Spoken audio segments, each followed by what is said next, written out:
Charter act of 1833 है। इसमें इस टाइम पे गवर्नर जनरल कौन थे? William Bentinck. तो यहाँ पे देखते हैं इस एक्ट का पहला प्रोविजन ये है कि it mark the final step toward the centralization in British India.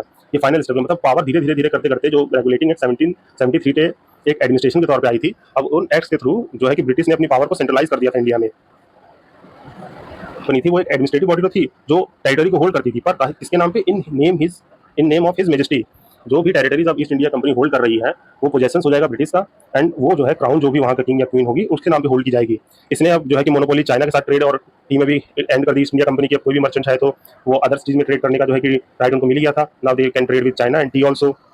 अब जो है कि गवर्नर जनरल ऑफ इंडिया हो जाएंगे।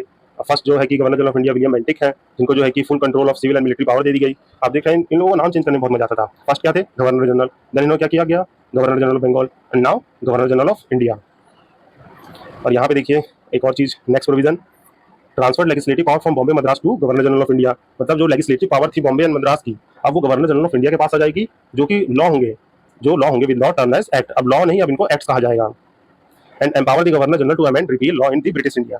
यहाँ पे जो है कि पहली बार प्रपोज किया जाता है कि ओपन कॉम्पिटिशन सिस्टम और सिविल सर्वेंट्स के लिए, बट जो है कि कोर्ट ऑफ डायरेक्टर ने इसको अपोज किया और ये हो गया प्लान फेल।